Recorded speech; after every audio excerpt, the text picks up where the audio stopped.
everybody, and welcome back to my channel. My name is Kate and this is my mom, Sharon. Hi everybody. So if you are new to the channel, we own 2 boutique storefronts together. We're in one of them right now and we are doing a Q&A today. I had a lot of questions that pertain to my mom. Everyone wanted her in the video because if you don't know, I'm like more of like the marketing creative side of the business and she's all like operations, numbers, used to be an accountant.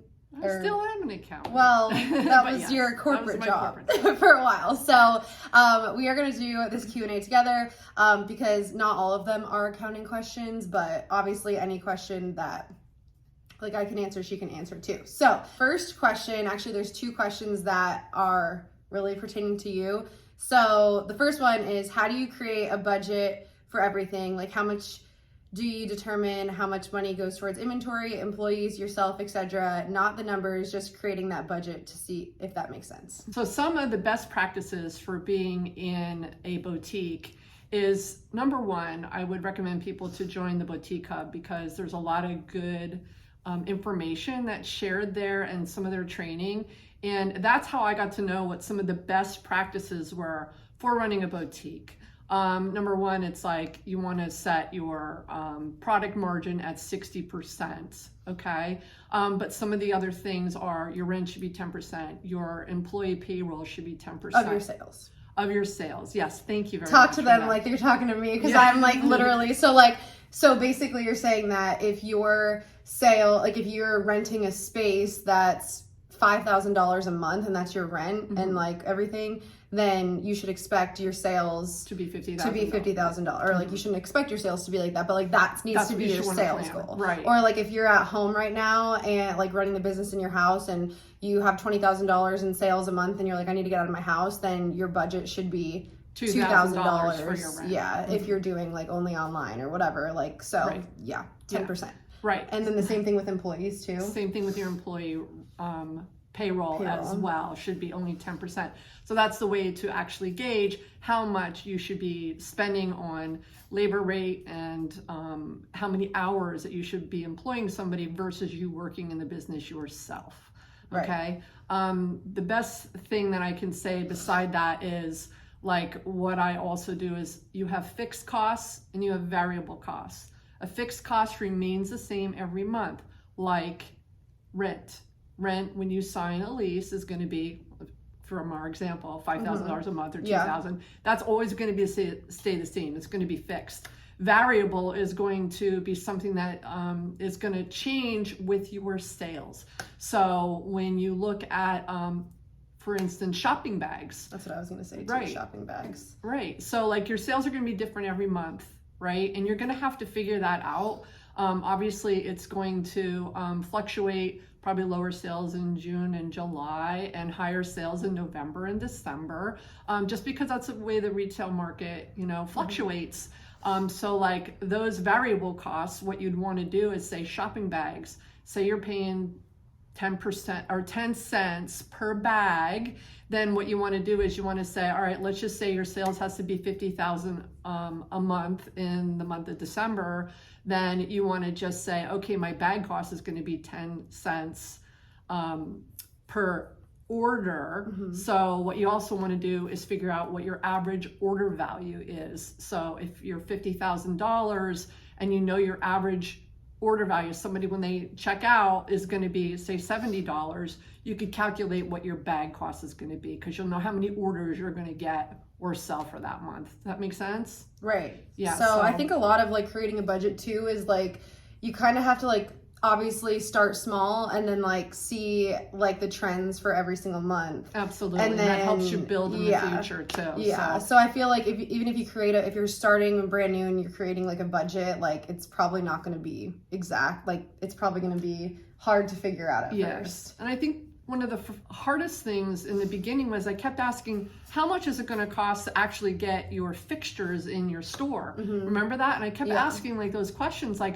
I don't know where to go to shop for those fixtures. Nowadays, a lot of stuff is available on Amazon or Wayfair, which it when wasn't we started, when we started. It was not. And, so much has changed. So like if you go on there, you're going to, like what I would recommend if you're opening your own store is go to some boutiques, look at the size of the store, see how many racks they have, and then go on to Amazon and look for those type of racks. And that's going to help you determine how much upfront money you're going to need to invest in the store. Right. And again, that's going to vary because you don't know if you're going to have to, when you find a place, if you're going to put floors in or anything like that. So that's going to be your one-time cost.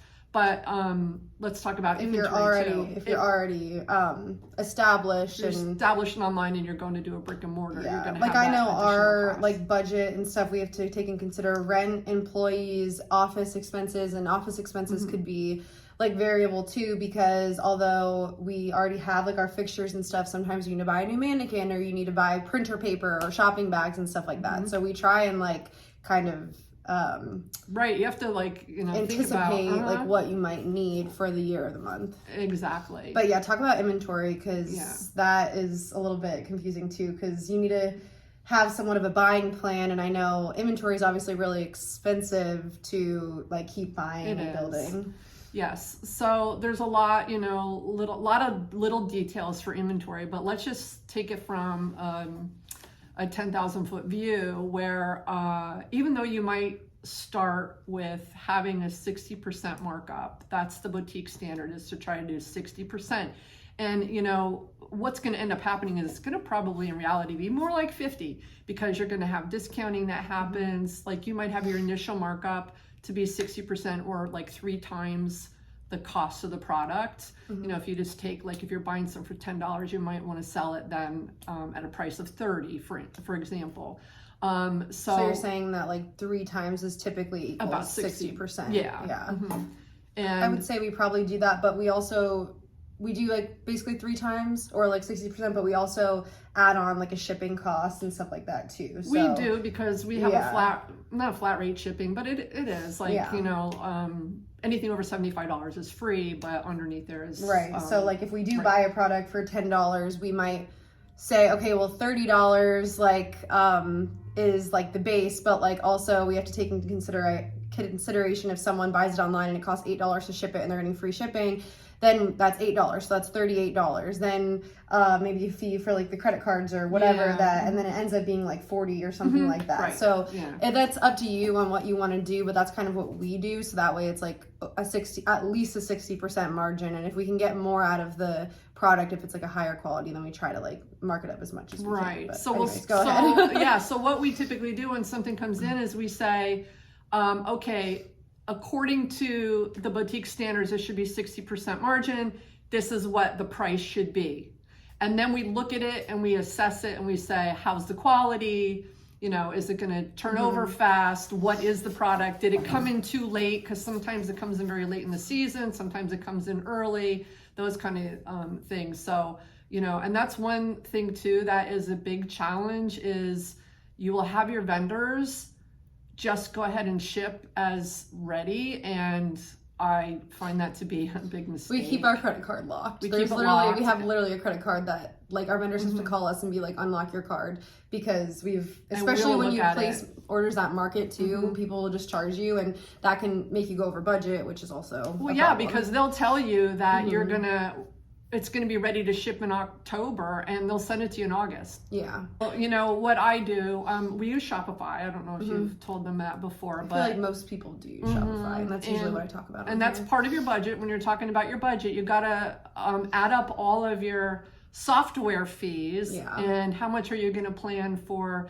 Facebook ads or anything like that. But those software fees they can be killer. Anyway, inventory itself, you know, like you're going to say, if your sales for the month is $50,000, then what I do is I say, okay, by the time I pay the credit card fees, the inventory back, I'm going to end up with half of that. So I say that half of that is going to be, which would be $25,000 for the month.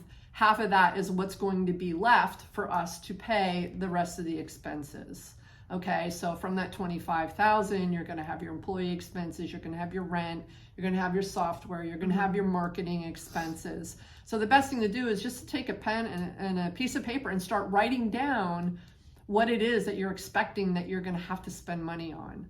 So you're saying that if you're going to spend, or if you're going to have $50,000 in sales a month, that's going to be $25,000 of cost of goods, cost of inventory. Right. And then the rest of it will be income for you to, incoming dollars for you to spend on the rest of the expenses. So obviously if you're just starting out and you don't have $25,000 to be like, oh, like I'm gonna have $50,000 or whatever, you could take that on a smaller scale and you can say, okay, well, if my goal is to have $10,000 in sales like for the first month, then you would at least need to have $5,000 in costs, but like you're not going to sell every single thing that you have.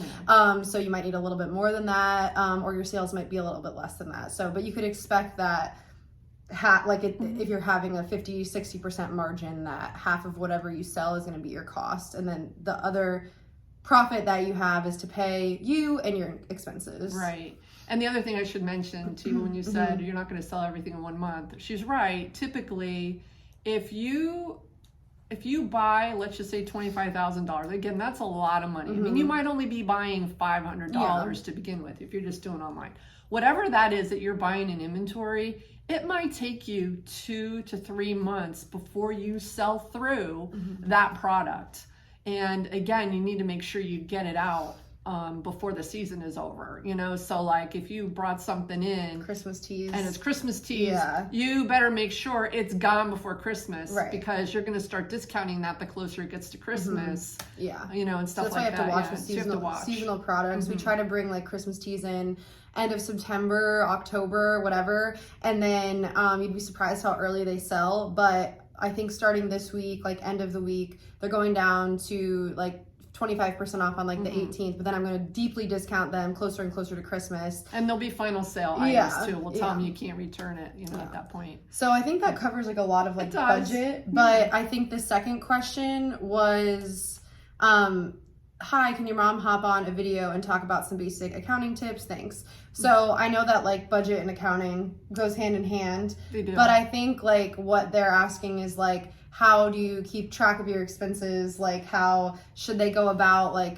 because obviously if you're starting and you're only doing a few $1,000s a month or whatever, like you're probably not going to want to hire an accountant because it's, so how would you like go about that? Like whether if you don't have a background like you.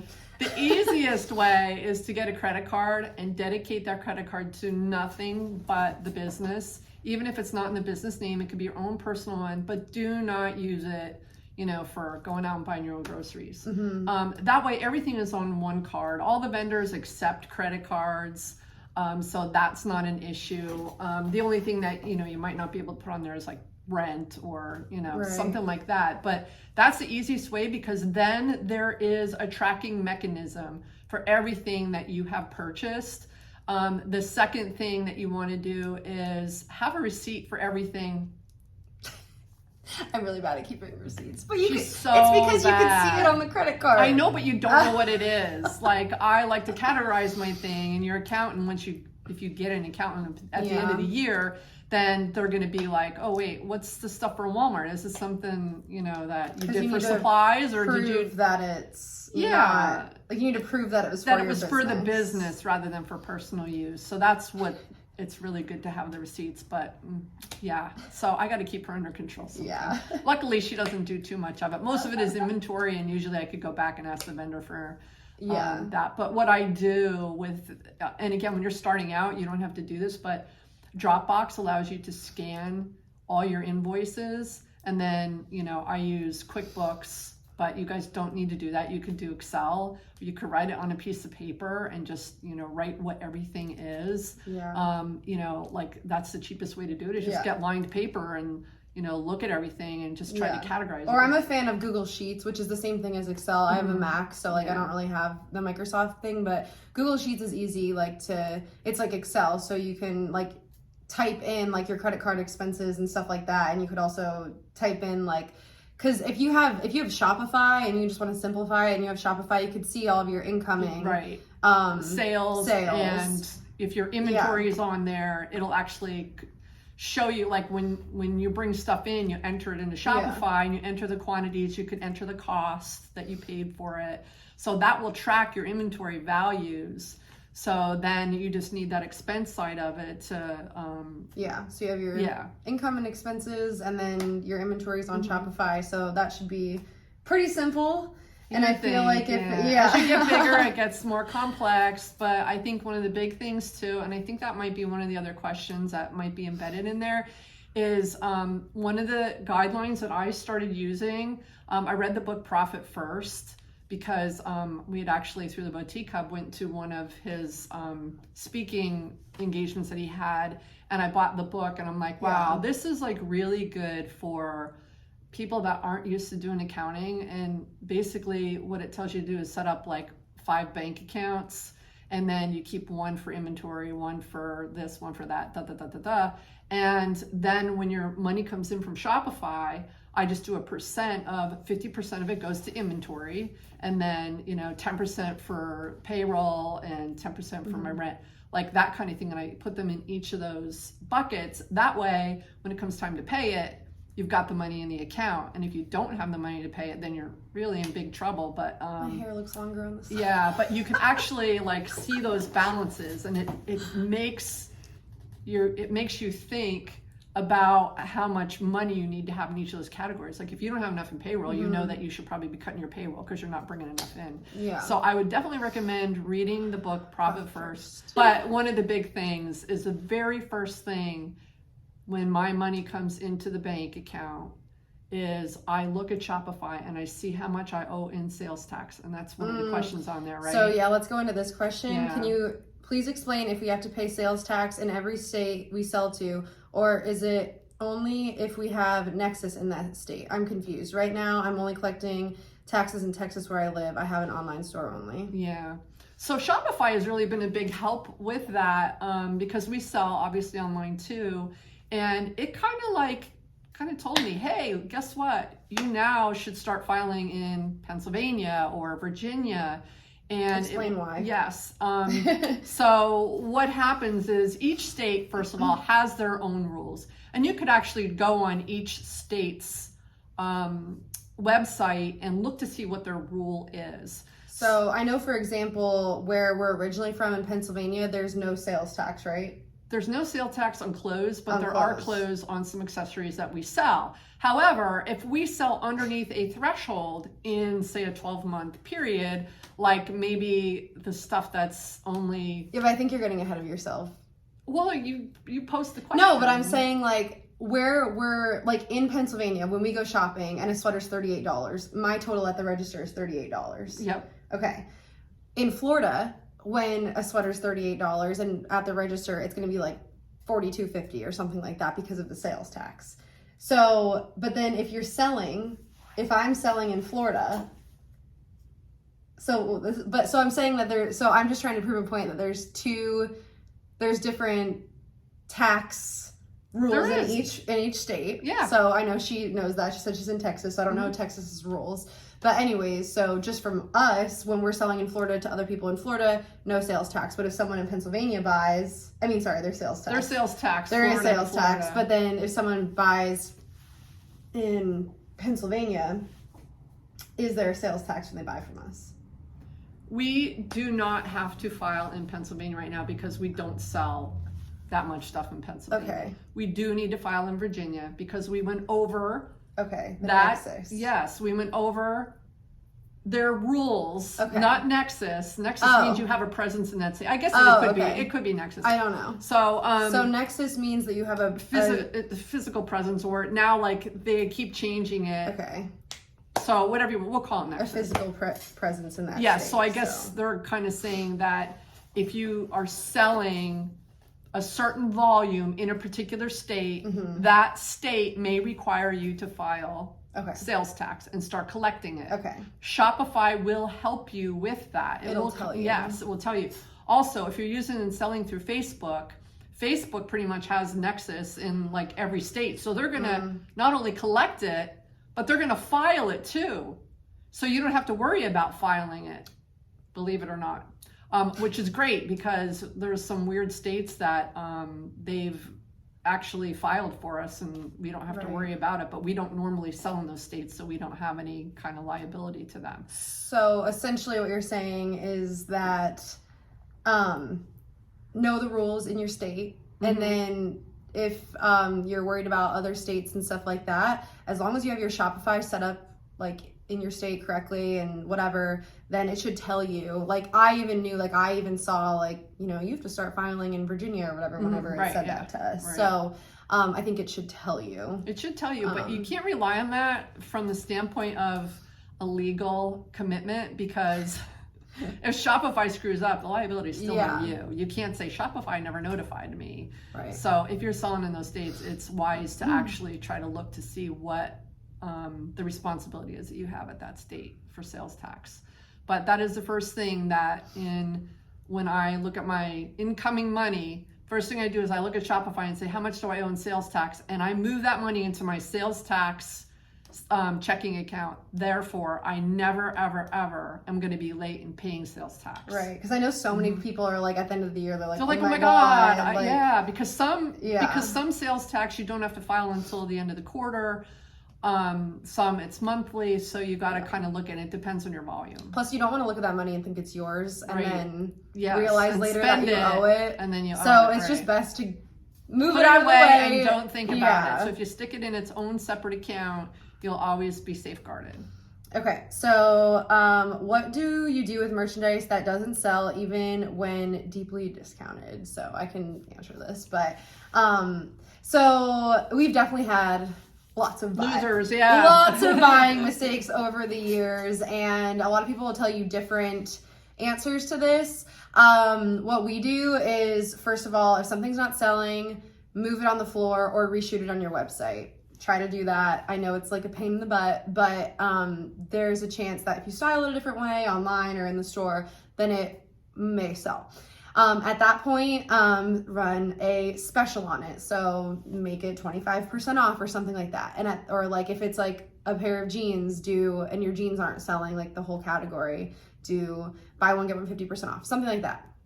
At that point, if something is still not selling, like if I still have a whole lot of them and I'm like, okay, clearly this item, which we've had happen many times, is not selling, no one likes it, put it on the sale rack.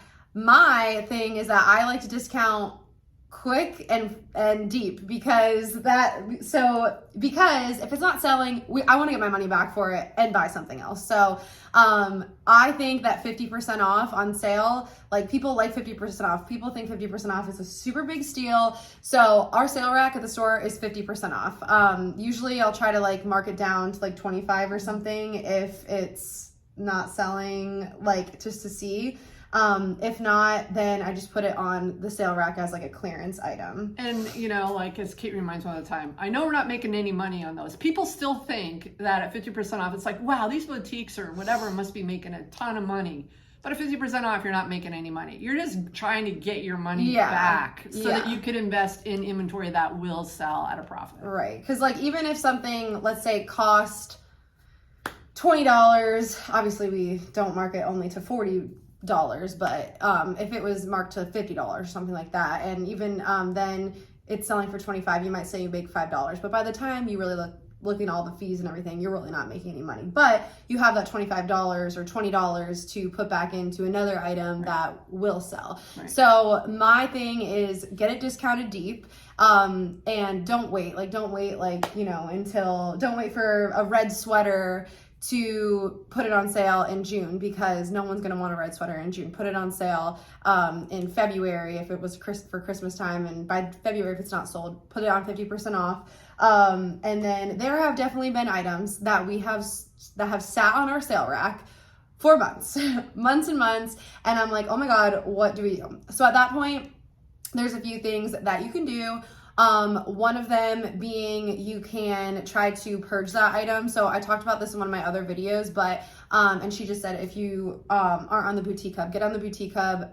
One of the main reasons, like we learned so much from the Boutique Hub, that like, cause they have trainings and stuff like that. And it's a great support system if you don't belong to. And there's like Facebook groups and stuff. But one of the main reasons why we still are with the Boutique Hub is because they have an inventory exchange Facebook group. So I'll do purges sometimes, and I've been doing them a lot recently. If you see me on there, it's because you guys know I overbought for this store and bought like 4 packs of everything, and it was just too much for us, especially with the sales as they were. Or as they have been, as we talked in my last video. But anyways, I do a purge on stuff in the hub if it's not selling. So basically you just sell it at cost and give it to another boutique owner who might, you know, want that item.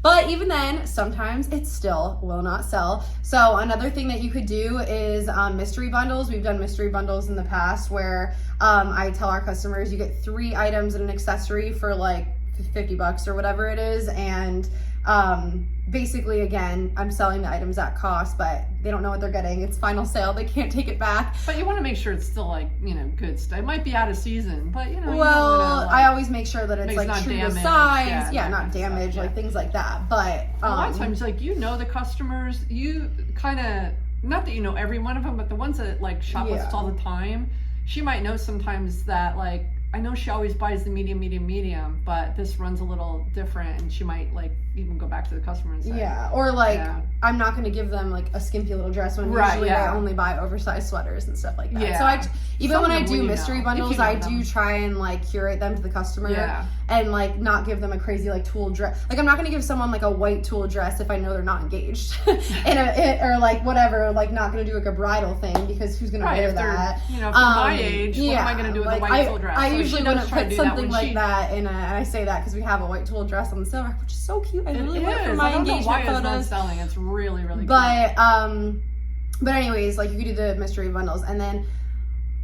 basically there's a few sales that I do throughout the year, like the end of season sale. So in January we usually do like a huge sale, and I'll sell things under cost sometimes. And again, that's desperate, like just get it out. Give me any money that you will give to me for that. Sometimes you're just going to take a loss. Okay, so then if an item is still not selling after all of that, like even if you're discounting it so much, I don't think we've ever like done like donations, but you can. You can donate it. I mean, all you're doing is really getting a write-off, so you don't get any money for it. It's just that you don't have to pay taxes on that income because it'll reduce your... And you're doing something nice. Okay, next question. How do you get customers to be repeat and loyal customers? Is there certain things you wish you did differently when starting or wish you knew before starting? So I think one thing is I am really glad that we did do this. Ever since we started, we have collected every single customer's email who would give us an email. Who would give it to us? Obviously I don't force anyone, but they have to leave their email when they check out online. We ask every customer for their email in store, and I've seen other boutique owners say like, I could have had thousands and thousands of emails over the years, but instead they were like stuck on, you know, just getting people's Instagrams and stuff like that. But I feel like you own an email list. Something can happen to Instagram tomorrow and you might not have it, just like how our TikTok went away. And so I always collect people's emails. And then I also do have a text program too, where I can, I try to get people to sign up for that. So like for a while we were, or even online now, you can save 10% if you enter your phone number and sign up for our text list. I think having those people and like building that list over time has really helped us with getting repeat customers. And as far as loyalty goes, I think creating a relationship, like whether it's on social media, on like your lives or on Instagram stories, and then in store, like having conversations with people and stuff like that, definitely helps with getting like someone to actually like think about you and come back to you when they want to shop. And then there's also like loyalty programs too. We used to do a loyalty program, and the reason why we stopped doing the loyalty program was because and basically the loyalty program was like the more you spend, the more points you get. You could use the points on like discount codes, and I think we use Marcello for that. The reason why I stopped using that was because, well, first of all, we switched email providers, like, because now we use Klaviyo and we used to use Marcelo. When we opened the store, it was just like a lot of different platforms. And then the biggest reason why I stopped using it was because of comments sold, which is a whole new category that we will talk about. But basically, I stopped using the loyalty program because it only connected to Shopify. And when people were checking out on our app, which is ran through comments sold, which is different, they weren't collecting the points or weren't able to use their coupons on the app because it was like 2 different platforms, and it got so confusing and customers were getting mad that like they couldn't use their coupon codes on the app, and but they could use them only on the website. So I was like, I can't take this anymore. Like, we're getting rid of the loyalty program because it's just too confusing.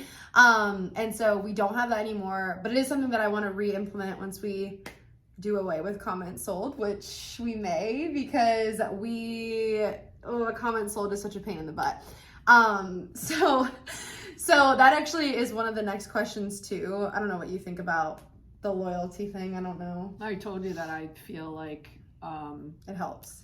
I do. Yeah. I just feel. No, I agree. Yeah, I just feel like, all right, well, we're willing to give a discount to a first-time customer, but the ones that are loyal, we're not really giving them like a discount. So like something that will probably change in like 2024. Like the program that we used to have, like when it was their birthday, they would get a 10% coupon off, on their birthday month, and stuff like that. So I just think it's a nice little reward to give people that are continuing to shop with you. So the next question is, have you used comment sold? If you have, can you please explain how we can use it to live sell or sell live? So yeah,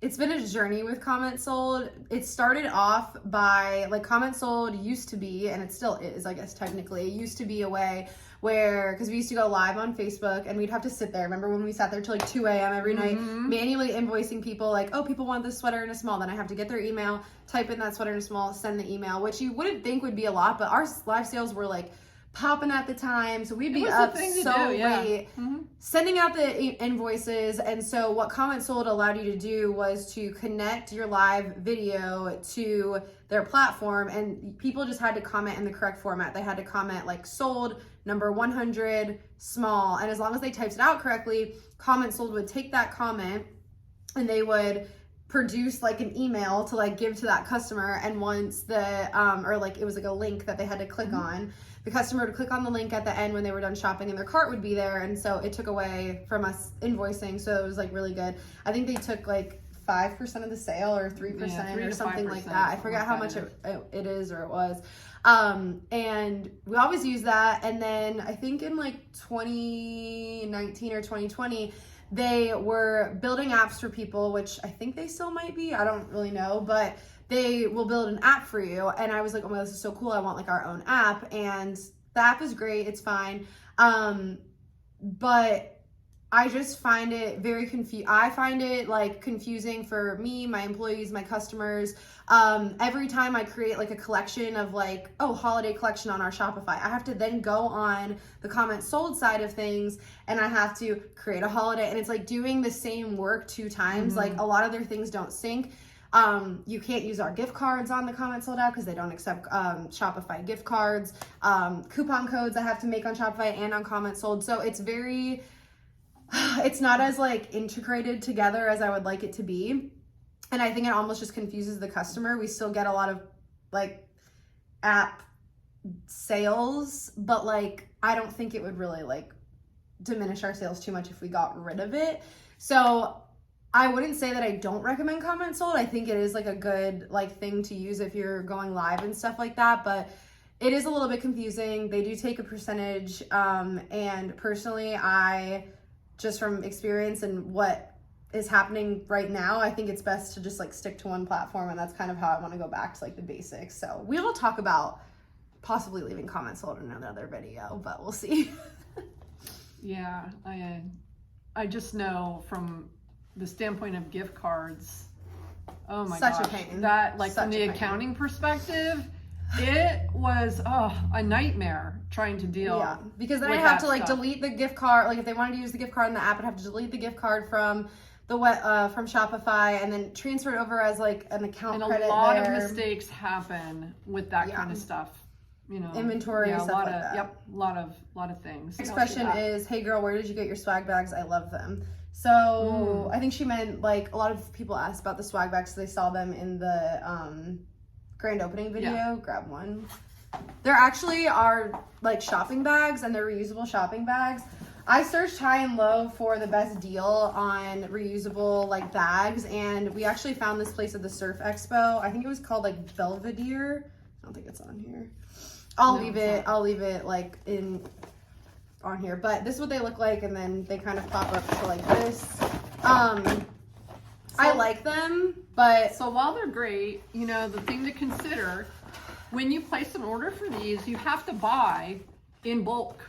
We had to buy 5,000, and they're about $1 each, something like that. So that was $5,000 that we had to. You have to put 50% of it up front when you place the order, and then you wait about 3 months literally for your delivery to come, and then you have to pay the balance. So it's basically like you have $2,500 just gone, just tied up for 3 months. And then once they come, it's another $2,500. Yeah. But like it's not like product that you can go ahead and sell that. And I think we considered selling them for like $1 each, but we never ended up doing it. I don't think people would really. So you know, we get a lot of compliments on them. I don't know if right now is the best time to like reorder them again. I prefer to buy shopping bags at Store Supply. Is definitely the cheapest place to buy them. We have searched high and low. Unless you have a cheaper place, they still take not nearly as long. It takes like 4 to 6 weeks at a minimum to do custom. If you just want plain white but they're not like custom. It literally just has like the logo. Like it's not as crazy as these for sure. I don't have any more. Well, I do have this one. This is one of the ones that they did, but this is too light. But this would be. No, or is that what you did? Oh, okay. You just didn't like. I think this one costs like 70 cents, maybe. Oh yeah, something like that. I can't remember. But that's where we're kind of buying. We're just doing like the cheapest, basically bag right now. Especially with the economy going the way it is right now, if you're going to try to, you know, save a little bit, you can cut the cost where you can. I'm not going to spend $5,000 to reorder reusable bags when I could get And a big reason why we did the reusable bags too with, is like because we're in a mall, and our other store is a mall. And so I thought, you know, people seeing like the bags, like it's a cool looking bag, people might be like, oh, where's that place? Brand awareness. Don't know if that works or not, but that was my kind of reasoning for spending the money on them. But and they're cute too. Yeah, like, we actually have seen people like, walking around and reuse them. Anyways, I think that was all of the questions I at least got on the last video. So if you want me to do this again, leave more questions. I know there was a few other questions too about like how to like update certain things on Shopify or use Canva and stuff like that. Those are way different videos that I'll have to do tutorials on, which I for sure can. But I think that's all the questions for now. Okay. If there's more specific accounting, you can definitely like let me know. But if there's a generic accounting question, it could really cover a lot. So more specifics is a little bit better. And thank you guys so much for the love on the last video. I looked at all the comments. I really appreciate that. I'm glad we're not all in it alone. We're all in this together. And if you missed it, it was just about how sales have been slow for all of us recently, but we're gonna get through this. And so I'm gonna be sharing all of what we're doing and everything like that, and more tips and tricks, things like that. So follow along, and thank you guys so much for watching. Bye. Bye.